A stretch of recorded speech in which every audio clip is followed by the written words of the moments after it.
Parfois, la vie exige que nous apprenions à nous soutenir de l'intérieur, parce qu'il n'y aura pas toujours quelqu'un près de toi pour comprendre, consoler ou te sauver, surtout lorsque les combats les plus difficiles se déroulent en silence, dans ton propre esprit. C'est pour cela que la philosophie stoïcienne a traversé les siècles. Elle n'est pas venue pour promettre un monde plus léger, mais pour nous rendre plus forts, plus conscients et mieux préparés. Dans cette vidéo, j'ai réuni 22 leçons extraites des Pensées pour moi-même, le journal personnel de Marc Aurèle, écrite par un homme qui a dû préserver sa lucidité au cœur du chaos. Des leçons qui l'ont aidé à affronter des pertes, des trahisons, des angoisses et des responsabilités immenses, sans jamais perdre sa clarté, sa paix, ni son courage, et qui, aujourd'hui encore, des siècles plus tard, continue d'éclairer ceux qui choisissent de grandir de l'intérieur vers l'extérieur. Que ces paroles te trouvent au bon moment et t'aident à écrire une nouvelle histoire avec plus de force, plus de calme et plus de vérité. Mais avant de commencer, si tu n'es pas encore abonné, profitant pour t'abonner à la chaîne, laisser un like et activer les notifications. On passe tout de suite au premier principe. 1. Quand l'esprit mène, la vie s'aligne. Ton esprit doit être plus fort que ton corps, plus stable que tes émotions. Tu as un corps et un esprit, mais c'est l'esprit, avec sa clarté, son discernement et son pouvoir de décision, qui te rend unique. Bien utiliser cette capacité, c'est tirer le meilleur de ce que la nature t'a offert. Au fond, tu sais exactement ce que tu dois faire, tu sais que tu dois agir, étudier, prendre soin de toi, prendre des décisions. Mais souvent, tu ne le fais pas, simplement parce que tu laisses ton corps commander. Quand tu décides de faire quelque chose, comme lire pendant une demi-heure, et que tu ne le fais pas parce que tu es fatigué, paresseux, ou que tu manques d'élan, tu permets à cela de te contrôler. Dans ces moments-là, commence à te poser la question. Est-ce que je vais laisser cela me dominer?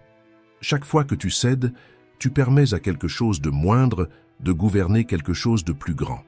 Tu laisses l'impulsion vaincre la conscience, et cela tôt ou tard te mène à la frustration, au regret, et à cette impression de gâcher ta propre vie. Cela arrive parce que tu n'autorises pas ton esprit à accomplir son potentiel. Mais la vérité, c'est que tu as le choix. Le secret, c'est de renforcer ton esprit pour qu'il ne plie pas face aux envies passagères du corps ni aux hauts et bas des émotions. Quand tu maîtrises ton esprit, tu commences à agir avec clarté, avec intention, avec direction. Et quand tu agis ainsi, tu commences à faire le bien, pour toi et pour les autres. Et c'est cela qui te mène au vrai bonheur, vivre selon ce qui est juste et non selon ce qui est facile. Quand tu places la raison à la tête, ta vie change. Cela peut sembler exagéré, mais c'est presque comme si tu sortais soudainement d'un tunnel sombre pour entrer dans un lieu éclairé. En quelques jours de discipline, de lucidité et d'action, tu peux te sentir comme quelqu'un qui a passé des années à se reconstruire de l'intérieur. Cela arrive quand tu reviens aux principes les plus simples et les plus puissants.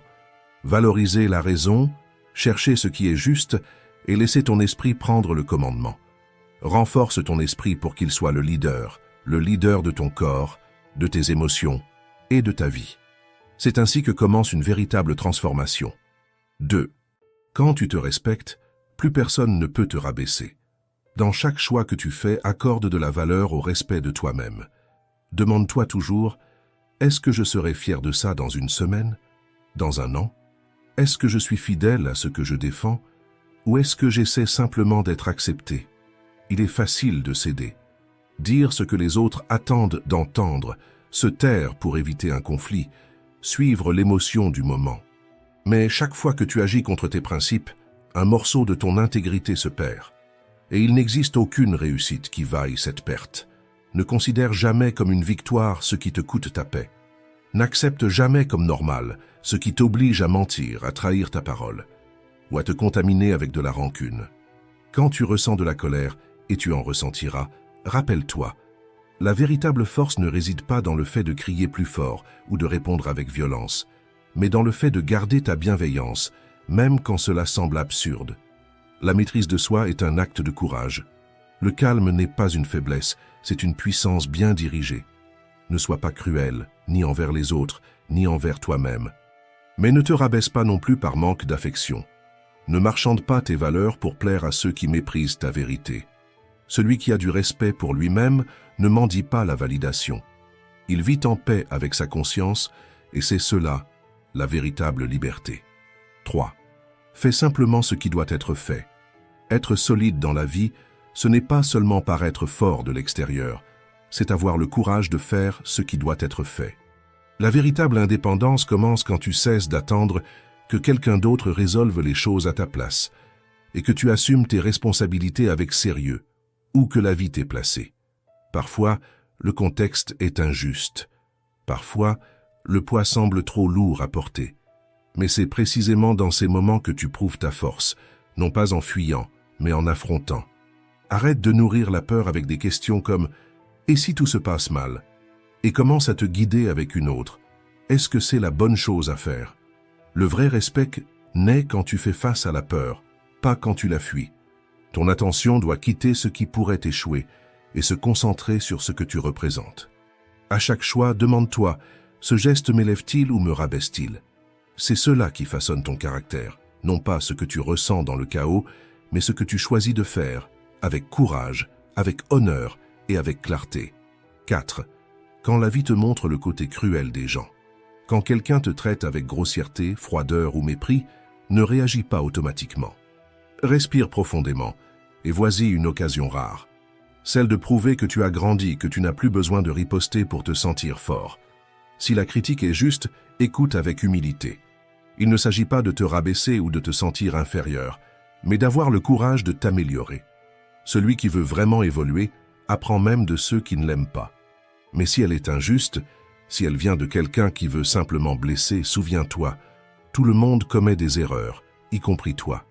Et quand tu te rappelles cela, il devient plus facile de regarder l'autre avec compassion plutôt qu'avec colère. Et lorsque ce sera à ton tour de corriger quelqu'un, que ce ne soit ni avec le doigt pointé, ni avec des paroles tranchantes. Corrige avec fermeté, mais avec respect. Non pas pour dominer, mais pour aider. Et si malgré cela, cela ne donne rien, alors enseigne par l'exemple. La vertu est une langue que les ignorants ne peuvent pas effacer. La bienveillance, par exemple, désarme l'agressivité de beaucoup. Quand tu réponds au mal avec dignité, celui qui attendait un conflit reste sans réaction. Et même si l'autre reste grossier, offensant, cruel, ne te perds pas à vouloir le vaincre. Car la plus grande défaite, c'est de laisser son comportement te transformer. Si tu as fait confiance à quelqu'un qui ne le méritait pas, ne te déteste pas pour cela. L'erreur vient de la naïveté, pas de ton essence. Continue à croire en la bonté, mais ouvre les yeux. Il existe des personnes malveillantes, oui, et plus vite tu l'acceptes, plus fort tu deviens. Le mal des autres ne corrompt ton âme que si tu réponds sur le même ton. Ta mission, c'est de préserver qui tu es. La meilleure réponse à la méchanceté, ce n'est pas la vengeance, c'est de ne pas devenir semblable à l'ennemi. C'est de garder ta lumière allumée, même quand le monde essaie de l'éteindre. 5. Change ton interprétation, et tout autour de toi se transforme. Marc Aurèle nous révèle l'un des outils mentaux les plus puissants que l'on puisse posséder. Tout dépend de la manière dont tu choisis d'interpréter ce qui t'arrive. Ce n'est peut-être pas une vérité universelle, mais c'est une philosophie de survie. Dans les pires jours, ce choix est ce qui sépare la lucidité de l'effondrement. En réalité, ce n'est pas le fait lui-même qui t'enfonce, c'est le sens que tu lui donnes. Ce n'est pas la pluie qui t'énerve, c'est l'histoire que tu racontes à son sujet. Ce n'est pas le trafic qui gâche ta journée, c'est le poids que tu donnes au retard. Tu peux maudire le ciel d'avoir éclaté juste au moment de ta sortie, ou remercier le privilège d'être vivant, conscient, avec un corps qui sent l'eau froide frapper sa peau. Tu possèdes cette clé. La clé pour transformer ta manière de voir le monde, et, en le faisant, transformer ce que tu ressens à l'intérieur. L'esprit, lorsqu'il est entraîné, nettoie les interprétations toxiques, les pensées défaitistes, les jugements impulsifs. Et là où il y avait de la colère, commence à naître la paix. C'est ça le secret. Contrôler ton esprit avant qu'il ne te contrôle. Entraîner ton regard à voir le bon côté, même au milieu du chaos. Parce qu'au bout du compte, tu es ce que tu penses, tout le temps. Et si tes pensées sont sombres, ton âme s'éteint aussi. Observe ton esprit. Regarde ce que tu nourris au réveil, ce que tu répètes avant de dormir, ce qui occupe tes silences. Parce que c'est cela qui détermine la direction de ta vie. Ton âme sera toujours teintée par la couleur de tes pensées, alors peins avec conscience. 6. Ne t'isole pas du monde. Même si parfois cela semble plus simple de s'éloigner, de disparaître, de renoncer aux gens, ne fais pas ça. La vie n'a pas été faite pour être vécue seule. Nous sommes faits pour vivre ensemble, pour apprendre les uns des autres, pour servir et être réellement utiles. Et même si le monde t'irrite, même si certaines personnes semblent impossibles à supporter, ne laisse jamais la colère ou le découragement durcir ton cœur. Ne te referme pas parce que quelqu'un a été amer avec toi. Ne te cache pas parce que quelque chose t'a blessé. Le monde a encore besoin de ton bien, il y a encore tant à faire, et ta bonté est une pièce essentielle de tout cela.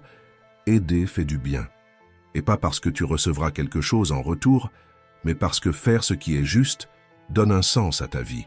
Apprends à aimer les gens, même avec leurs erreurs.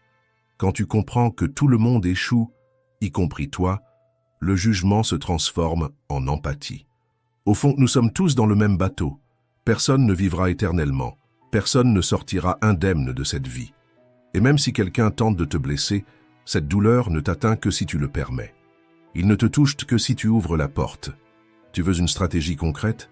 Arrête de te concentrer sur ce que les autres font de mal et commence à chercher ce qu'ils ont de bon. Peut-être que cette personne a une énergie contagieuse, ou une simplicité belle à observer, ou une générosité discrète que personne n'applaudit, mais qui transforme l'atmosphère. Tout le monde a quelque chose. Et quand tu te concentres là-dessus, tu ne fais pas que changer ta vision du monde, tu te changes toi-même. Tu cesses d'être celui qui critique, et tu deviens celui qui inspire. Et cela est rare, et profondément nécessaire. 7. Coupe la plainte de ta vie. Quelle que soit l'épreuve que tu dois affronter, fais-le en silence, avec fermeté, sans céder à la plainte. Affronte ce qui doit être fait avec courage, sans perdre de temps à te lamenter.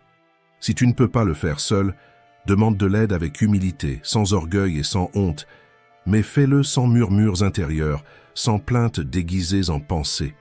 Parce que se plaindre, c'est nourrir la faiblesse, tandis qu'agir en silence est un exercice de puissance intérieure.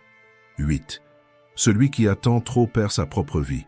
Rappelle-toi, la vie passe vite et la mort n'attend pas. Si quelque chose doit être fait, c'est maintenant. La justice, la maîtrise de soi, l'action, l'honnêteté ne sont pas des idées pour plus tard. Ce sont des décisions pour aujourd'hui. Pense à tout ce que tu as repoussé, aux opportunités que tu as laissées passer. Tu ne souffres pas parce que tu es faible, mais parce que tu insistes à remettre à demain le choix d'être fort. Et si tu attends un signe, le voici. Le passé ne reviendra pas. Ce que tu as, c'est le présent, et c'est suffisant pour réécrire ton histoire. Il n'est pas trop tard pour devenir quelqu'un d'intègre, d'utile, d'éveillé. Peut-être que tu n'écriras pas de livre, que tu ne monteras pas sur un podium, ni ne changeras le monde entier, mais ta conduite peut encore être grande. Reconnais tes limites, mais n'accepte pas une vie gaspillée. La mort viendra, qu'elle te trouve éveillé, entier, vivant de tout ton être. 9. Choisis le bon chemin. Choisis le chemin de la droiture, même s'il est solitaire. Si quelque chose est mauvais, ne le fais pas. Si quelque chose n'est pas vrai, ne le dis pas. Ne fais rien de mal sous prétexte que les autres le font et ne te préoccupe pas de savoir si l'on va te féliciter pour cela. Quand tu fais le bien, que ce soit par conviction, non par convenance, le bien, quand il est sincère, n'a pas besoin de spectateurs. Il se suffit à lui-même, dans l'intention pure et dans l'action juste. Le véritable plaisir ne réside pas dans la reconnaissance, mais dans l'intégrité, dans l'accumulation de petits actes de vertu, même si personne ne les voit, même si personne ne te remercie. Si quelqu'un agit mal envers toi, ne réponds pas sur le même ton, ne t'éloigne pas de ton essence simplement parce que l'autre s'est éloigné de la sienne. Sois fier de chaque tentative sincère de faire le bien, aussi modeste soit-elle, car cela, déjà, signifie que tu es sur le bon chemin.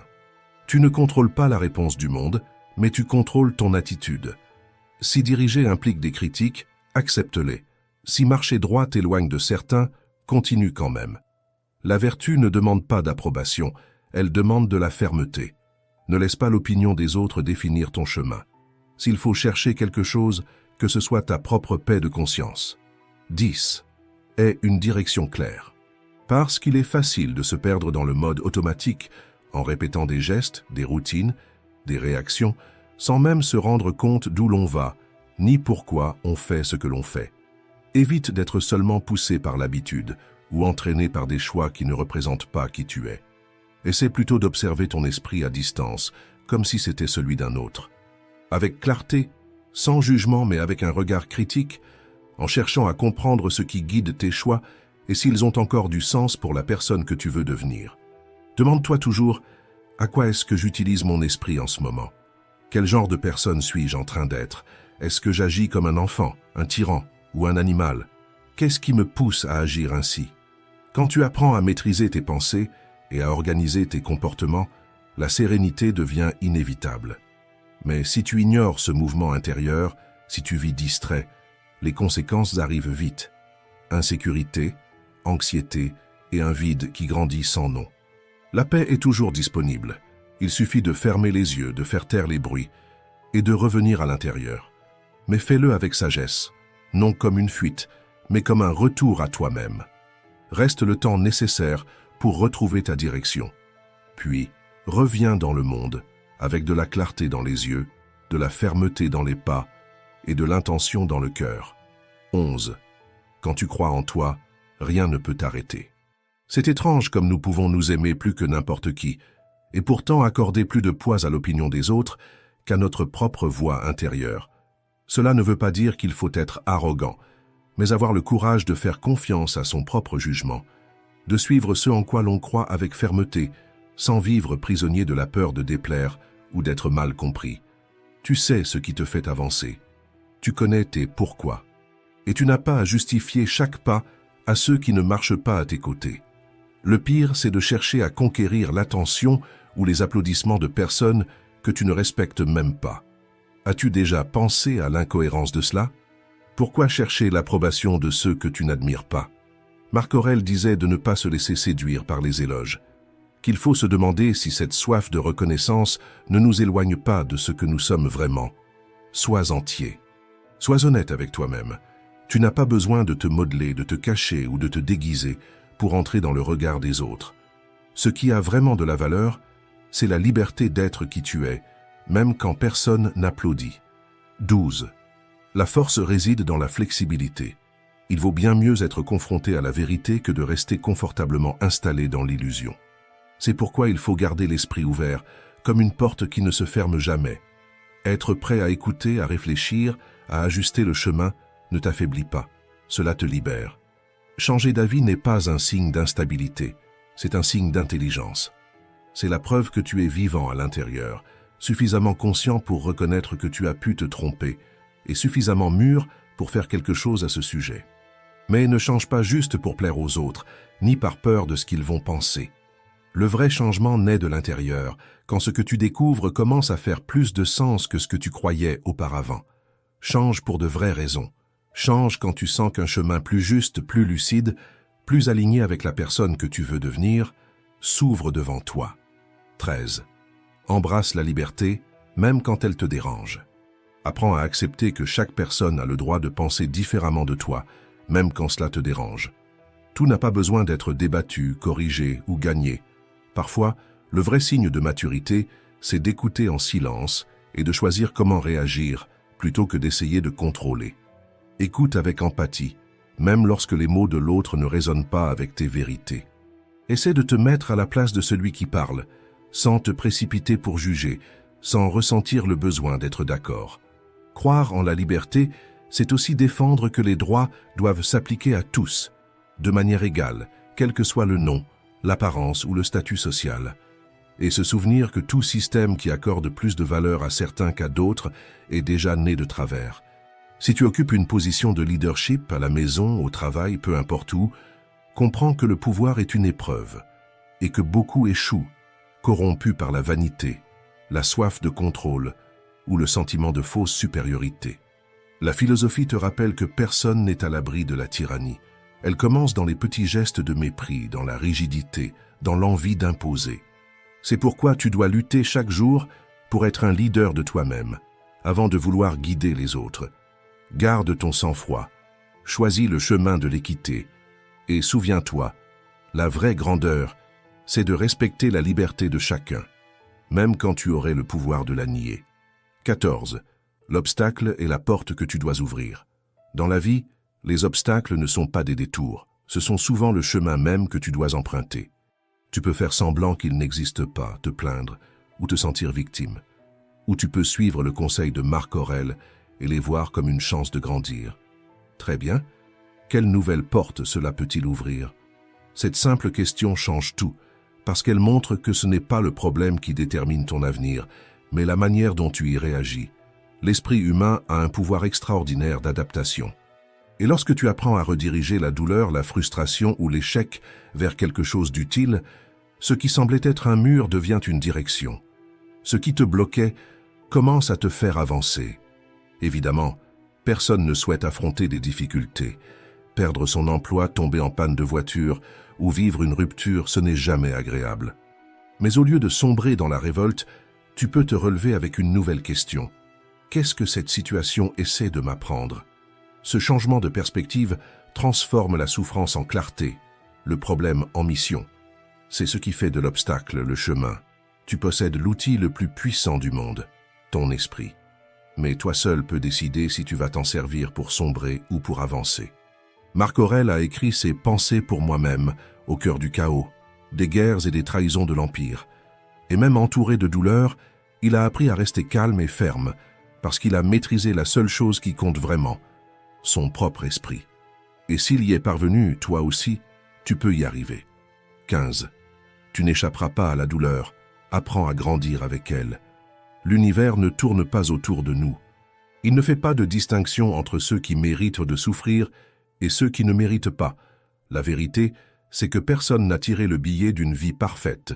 Tous, sans exception, traversent des épreuves, des pertes, des obstacles qui paraissent plus grands qu'ils ne devraient l'être. Accepter cela, ce n'est pas du pessimisme, c'est de la maturité. C'est reconnaître que vivre, c'est aussi faire face à la douleur, aux imprévus, à ces choses qui échappent complètement à notre contrôle. Marc Aurèle nous rappelle que les difficultés font naturellement partie de l'existence et qu'elles ne sont pas une erreur sur notre chemin. C'est pourquoi, au lieu de souhaiter une vie sans souffrance, nous devons chercher cette force capable de traverser la souffrance sans se briser. Cela ne sert à rien de gaspiller ton énergie à espérer que la douleur n'arrive pas. Ce que tu peux faire, c'est te préparer pour le moment où elle viendra. Et cela, c'est entre tes mains. Tu peux cultiver un esprit ferme, comme un rocher au bord de la mer qui ne cherche pas à arrêter les vagues, mais qui refuse aussi de se laisser emporter. Il reste là, et avec le temps, sa solidité transforme même la fureur de l'eau en écume paisible. C'est cette image que Marc Aurèle nous offre. Devenons des promontoires. Soyons capables de rester debout, même lorsque tout autour semble vouloir nous faire tomber. Parce que la vraie paix ne se trouve pas dans l'absence de tempête, mais dans le courage de la traverser, et d'en ressortir encore plus fort. 16. Transforme chaque défi en ta plus grande force. Au lieu de te plaindre quand quelque chose de mauvais t'arrive, considère cela comme une chance. Celle d'avoir tenu bon, celle de rester debout malgré tout. La vie a ce genre d'ironie. C'est précisément dans les jours les plus difficiles que tu découvres qui tu es vraiment. Marc Aurèle disait que, face à la tristesse, il ne faut pas se concentrer sur la malchance, mais sur l'opportunité de révéler du courage, de forger son caractère à partir de ce qui aurait pu nous briser.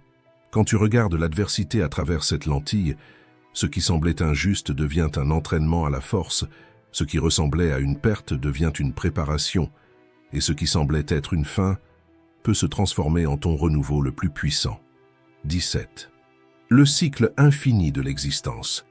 Le monde change sans cesse, mais l'essence de l'expérience humaine demeure. Les douleurs se répètent, trahison, perte, désillusion, échec. Tu peux penser que ta souffrance est unique, mais ce n'est qu'un tour de plus dans la spirale de l'existence, et tôt ou tard chacun y est confronté. C'est un cycle inévitable, mais certains s'y perdent, tandis que d'autres s'éveillent. Quand la douleur frappera, mais elle frappera, remplace la question « Pourquoi cela m'arrive-t-il » par « Qu'est-ce que cela essaie de m'enseigner » Quelle version de toi va émerger après cela? Celle qui se brise ou celle qui s'élève? Des milliers de personnes sont déjà passées par des situations semblables, ou pire. Beaucoup se sont effondrés, d'autres ont décidé de résister. Elles ont compris que nourrir le ressentiment ne fait que prolonger l'abîme, et que le chemin de la guérison commence quand tu transformes ta blessure en force. Marc Aurèle nous rappelle « Nous ne sommes pas ici pour être épargnés, mais pour être forgés. Chaque douleur est une opportunité de renforcement, si tu as le courage de l'affronter avec sagesse. À la fin, tout revient à l'origine. Toute attente mal placée devient frustration. Tout attachement aveugle se transforme en souffrance. Le stoïcisme ne t'ordonne pas de fuir la douleur. Il t'enseigne à retrouver l'essentiel, ce qui dépend de toi, ce qui construit qui tu es. 18. Concentre-toi sur ce qui est juste devant toi. Arrête de tourner en rond et de gaspiller ton temps avec des distractions creuses. Quand tu choisis un chemin, suis-le avec fermeté, sans te courber à chaque doute ou inconfort passager. Si tu veux atteindre la paix intérieure, apprends à faire moins de choses, mais avec excellence. Traite chaque action comme si c'était la dernière de ta vie, avec une présence totale, une lucidité entière, sans permettre à tes émotions d'interférer dans ton discernement. Coupe les pensées inutiles à la racine. Arrête de projeter des peurs dans l'avenir, d'inventer des angoisses qui n'existent même pas encore. Reviens à l'instant présent. Fais ce qui est à ta portée avec le sérieux de celui qui sait que ce moment est unique, irréversible, définitif. Et si tu te rends compte que tu es paralysé, pose-toi une question avec une honnêteté brutale. Qu'est-ce qui m'empêche vraiment d'agir? La plupart du temps, la réponse sera une excuse fragile dont tu auras toi-même honte. Et s'il y a quelque chose en toi que tu ne peux pas changer, comme une limitation physique ou une cicatrice du passé, arrête de te battre contre l'inévitable. Ne le cache pas, ne fuis pas. Redirige ton énergie vers ce qui est réellement sous ton contrôle. Cultivez des vertus comme le courage, la patience, la droiture, la générosité, la modération et l'intégrité. C'est cela qui forge ta vraie force, et c'est cela que personne, absolument personne, ne peut t'enlever.